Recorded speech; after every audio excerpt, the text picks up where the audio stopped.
സാരംഗിലെ പുതിയൊരു വീഡിയോയിലേക്ക് എല്ലാവർക്കും സ്വാഗതം. ഇന്ന് നമ്മൾ ഇടാനായിട്ട് പോകുന്നത് നമസ്കാരം. സാരംഗിലെ പുതിയൊരു വീഡിയോയിലേക്ക് എല്ലാവർക്കും സ്വാഗതം. ഇന്ന് നമ്മൾ ചെയ്യാനായിട്ട് പോകുന്നത് ഇതുപോലത്തെ സ്പ്രേ ഗണ്ണിനെ കുറിച്ചുള്ള ഒരു ചെറിയൊരു വീഡിയോ ആണ്. അപ്പോൾ ഇതുമായി ബന്ധപ്പെട്ട് എന്ത് സംശയം നിങ്ങൾക്ക് ചോദിക്കാം. എൻ്റെ Instagram page magic of arts എന്നാണ്. അപ്പോൾ അതിലും നിങ്ങൾക്ക് മെസ്സേജ് അയക്കാം. അപ്പോൾ ഇതിനെക്കുറിച്ച് കൂടുതൽ ഡീറ്റെയിൽ അവസാനം വരെ കാണുക. ഇത് വാങ്ങിച്ചിട്ട് ഏകദേശം 2-3 വർഷമാവും. ഇതിൽ പ്രധാനപ്പെട്ട ഭാഗം എന്ന് പറയുന്നത് ഇതിൻ്റെ കപ്പാണ്. കപ്പ് നമുക്ക് ഇങ്ങനെ ഓപ്പൺ ആക്കാൻ പറ്റും. 300 ml പെയിന്റ് ഇതിൽ നമുക്ക് പൊള്ളിക്കാനായിട്ട് സാധിക്കും.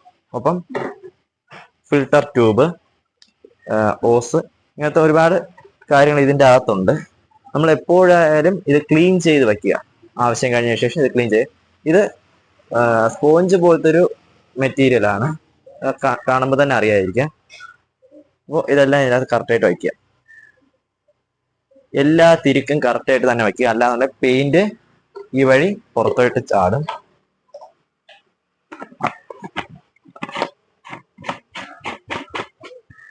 ഇങ്ങനെയാണ് ഈ ഒരു തിരിക്ക് അടയ്ക്കേണ്ടത്. നല്ല ടൈറ്റ് ആക്കാതെ മീഡിയം ഇത് വേണം വയ്ക്കാനായിട്ട്. എയർ പുറത്തു പോകാത്ത രീതിയിൽ വേണം വയ്ക്കാനായിട്ട്. അകത്തൊരു ചെറിയൊരു ലോക്ക് ഉണ്ട്. ഇങ്ങനെ ആക്കിയ ശേഷം ഈ ലോക്ക് വയ്ക്കുക. അതിനുശേഷം ഈ ഒരു തിരിക്കും കറക്റ്റായിട്ട് വയ്ക്കുക. ഇപ്പോൾ പെയിന്റിങ് ചെയ്യേണ്ട ഇത് റെഡിയായി. ഇനി ഇതിൻ്റെ ഉള്ളിലുള്ള കാര്യങ്ങൾ കാണിച്ചു തരാം.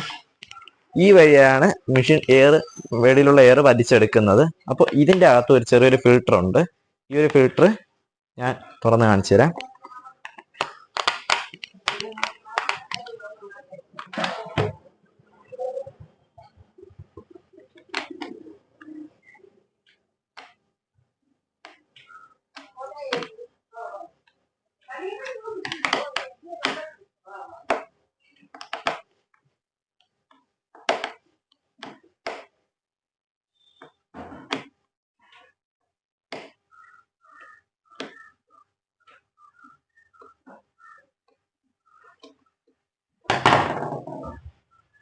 ഇതാണ് ഇതിൻ്റെ ഉള്ള്.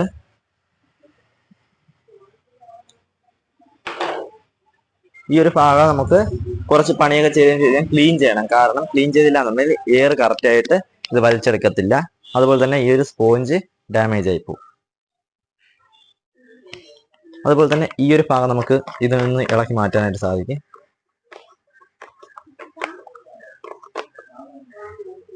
ഇത്രയും സാധനങ്ങൾ. ഇത് മാത്രമല്ല, ഈ ഒരു ചെറിയൊരു നോഡുണ്ട്.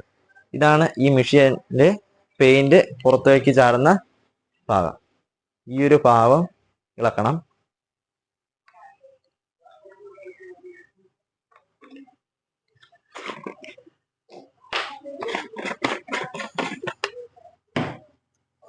ഈ ഒരു മെഷീനിൽ ഇളക്കാൻ പറ്റുന്ന ഇത്രയും ഭാഗങ്ങളാണുള്ളത്. ഇതെല്ലാം നമ്മൾ വർക്ക് കഴിഞ്ഞതിന് ശേഷം ക്ലീൻ ചെയ്യേണ്ട ആവശ്യമുണ്ട്.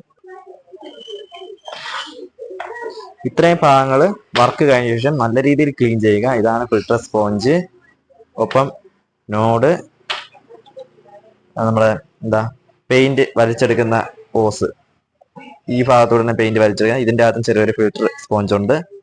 അപ്പൊ ഇത് കപ്പ്.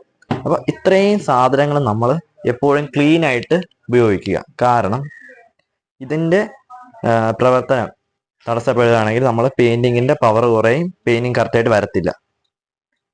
ഈ ഒരു ഭാഗം നമ്മൾ ശ്രദ്ധിച്ച് നോക്കിയാൽ ഇവിടെ രണ്ടിടത്തും ഓരോ ഹോള് വെച്ചുണ്ട്. ഈ ഹോള് പെയിന്റ് ഒരുപാട് നമ്മൾ യൂസ് ചെയ്യുമ്പോൾ, ഈ ഒരു ഗണ്ണ് ഒരുപാട് യൂസ് ചെയ്യുമ്പോൾ അടയാനുള്ള ചാൻസ് കൂടുതലാണ്. അപ്പൊ അതെല്ലാം നമ്മൾ ഈർക്കിലോ മറ്റ് കമ്പിയോ അങ്ങനത്തെ എന്തെങ്കിലും മെറ്റീരിയൽ യൂസ് ചെയ്ത് ക്ലീൻ ചെയ്യുക. ഒപ്പം ഈ ഒരു ചെറിയ നോഡ്, ഇതും പെയിന്റ് നല്ല രീതിയിൽ കട്ട പിടിക്കേണ്ട ചാൻസ് ഉണ്ട് ഇതിൻ്റെ അകത്ത്. അപ്പൊ അത് നമ്മൾ എപ്പോഴും ക്ലീൻ ചെയ്ത് വെക്കുക.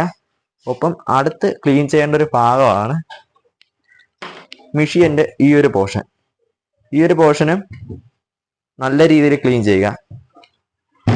ഇവിടെ ഈ വഴിയാണ് പെയിന്റ് വരുന്നത്. ഈ വഴി പെയിന്റ് വരും. ഈ 4 ഹോളിൽ കൂടെയാണ് എയർ വരുന്നത്. അപ്പൊ ഈ ഒരു ഭാഗവും നല്ല രീതിയിൽ ക്ലീൻ ചെയ്യുക. ഇത് എന്തിനാണ് വെച്ചിരിക്കുന്നത് വെച്ചാൽ, ഈ ഒരു പിടി ഇത് നമ്മൾ നല്ല രീതിയിൽ പ്രസ് ചെയ്യുമ്പോൾ ഇത് അകത്തോട്ടാണ്. അതുപോലെ തന്നെ ഇതാണ് പെയിന്റ് വരുന്ന ഇത് അഡ്ജസ്റ്റ് ചെയ്യുന്നത്. ഇനി ഇതും അതിനു വേണ്ടി തന്നെയാണ്. നമ്മൾ ഒരേ ലെവലിൽ സ്പ്രേ ചെയ്യണമെന്നുണ്ടെങ്കിൽ ഇത് കൂട്ടാനും കുറയ്ക്കാനും പറ്റും. ഇവിടെ പ്ലസും മൈനസും ആയിട്ടുള്ള ചിഹ്നങ്ങളുണ്ട്.